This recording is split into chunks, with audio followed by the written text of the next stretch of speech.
안녕하세요. 네, 강태입니다. 오늘은 회피형 인간에 대해서 이야기를 해볼까 해요. 댓글을 읽다가 그런 글이 있더라고요. 저는 항상 회피하는 성격인데 어떻게 고칠 수 있을까요? 이런 글이 있더라고요. 사실 이건 연애에서도 큰 문제가 될 수 있고 인생을 살아가는 데 있어서도 큰 방해 요소 중 하나가 될 수 있죠. 일단 알고 계셔야 될 것은 대부분 사람들은 부분적으로 회피하는 성향을 어느 정도 가지고 있다는 거예요. 중요한 것은 그게 내 인생에 큰 손해를 끼치거나 큰 지장을 주느냐 안 주느냐가 훨씬 더 중요합니다. 저 같은 경우는 이래요. 제가 어떤 음식점이나 쇼핑몰 같은 데서 물건을 주문했는데 뭔가 문제가 있고 하자가 있다. 이랬을 경우에 저는 그냥 거기서 다시 안 시킵니다. 뭐 정말 쓸 수 없을 정도의 물건들이 오면은 그건 뭐 교환을 하겠죠. 그치만 웬만하면 그냥 넘어가요. 아니 보다 정확히 말하자면은 거기에 대해서 컴플레인을 잘 못 겁니다. 따지는 거 원래 잘 못해요. 그러니까 이게 제가 가진 성향이에요. 부분적으로 회피하는 거죠. 근데 이게 제 인생을 살면서 아주 큰 문제가 되었던 적은 없거든요.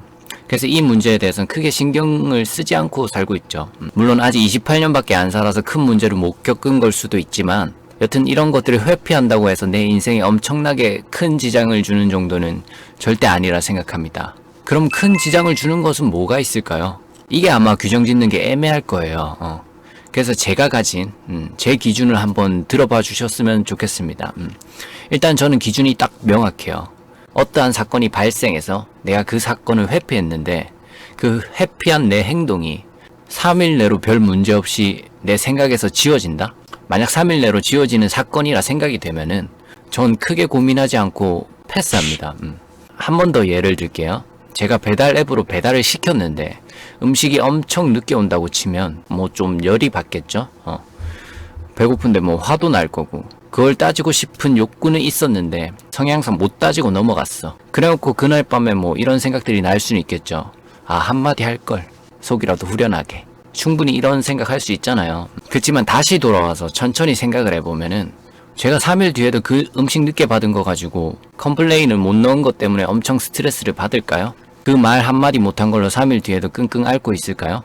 아마 아닐 거예요. 그 사건이 있었다는 것만 대강 흐릿하게 기억할 뿐이지 별로 대수롭지 않게 스무스하게 아마 넘어갈 거예요. 여튼 3일 정도 지나면 그냥 별 생각이 없어졌을 겁니다. 네, 저는 이런 사건들을 지금 얘기하는 거예요. 개인적으로 이러한 것들은 부분적으로 내가 회피하는 인간이라 해도 별 문제가 없다고 생각합니다. 왜냐하면 내 인생을 크게 흔들지 않아요.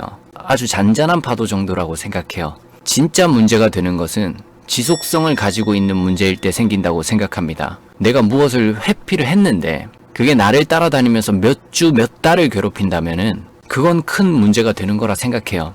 예를 들면 뭐 이런 거죠. 제가 만화가니까 이걸로 예를 들어볼게요.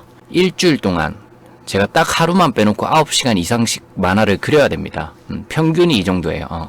그런데 전 이걸 회피할 수가 없어요. 회피하지도 않고요. 왜? 문제가 엄청 커지기 때문이죠. 당장 원고 그리기 싫다고 회피한다고 칩시다. 일단 제 밥줄이 끊겨요. 그리고 시간이 지날수록 그림 실력도 더 도태되겠죠. 내가 연재하는 사이트의 신뢰를 잃어서 작가 커리어에 영향이 생길 수도 있겠죠. 뭐 이런 식으로 문제가 굉장히 다양하게 생길 거고 그게 지속적으로 나를 괴롭힐 겁니다. 이런 건 절대 회피하면 안 된다고 생각을 해요. 연애할 때도 내가 상대방이 요구하는 것들을 전부 회피한다고 쳐봐요. 이게 3일 내로 그 사람 머릿속에서 고민이 사라질까요? 무뎌질까요? 아니죠. 더 크게 화를 불러일으키죠. 연인과 사이는 더 나빠질 것이며 상대방의 친밀감은 갈수록 떨어질 것이고 같은 패턴으로 자꾸 차일 수도 있겠죠. 물론 그 상황을 회피하는 나 자신도 마음이 계속해서 불편하겠죠. 그렇지만 불편해하면서도 그 행위를 아마 멈추진 않을 거예요. 그래서 그걸 성향이라 부르는 것이고 자기 자신의 성향을 파악하고 있고 잘 알고 있으면 인식하고 교정을 시도해볼 수는 있겠지만 만약 파악하지도 못하고 그거 자체를 모른다면은 교정이 불가능하죠. 그냥 무의식적으로 회피만 하지. 이 회피 때문에 문제가 이렇게 커진다는 생각은 못할 테니까 아마 거기까지 생각이 못 미칠 테니까. 하여튼 정리하자면은 부분적으로 회피하는 성향은 대부분 누구나 가지고 있어요. 그치만 그 회피로 인해 내가 몇 주 내지 몇 달을 고통받는다면은 또 멀지 않는 미래에 고통받을 것이 저절로 연상이 된다면은 그 회피하는 성향은 고치시는 게 좋다는 겁니다. 늦게 알면 늦게 알수록 인생이 되게 피곤해져요. 회피하는 인간이 되지 말라는 게 아니에요. 꼭 그게 나쁘다는 건 아니에요. 부분적으로 회피할 수도 있어. 완벽하게 다 대응하면서 사는 사람은 없을 거야, 아마. 사람마다 싫어하는 것도 다르고 회피하는 것도 다 달라요. 그럼에도 불구하고 내 인생에 큰 해를 끼치는, 나를 갉아먹는 문제에 대해서는 회피를 하시면 안 된다는 거예요. 이걸 꼭 명심하셨으면 좋겠어요. 내가 회피를 하더라도 지속성이 있는지 잘 살펴보세요. 만약 지속성이 존재한다면은 이런 류의 회피는 그 순간의 문제가 잠깐 해결되는 것처럼 보일 수는 있으나 만약에 시간이 지나면은 더 큰 고통으로 다시 되돌아옵니다. 그게 눈덩이처럼 막 불어나서 커져요. 그래서 이걸 잘 구분하셔서 내가 어떤 부분에 회피를 하고 있는지 잘 살펴보시길 바랍니다. 영상이 도움이 되셨다면 구독하기와 좋아요 부탁드립니다.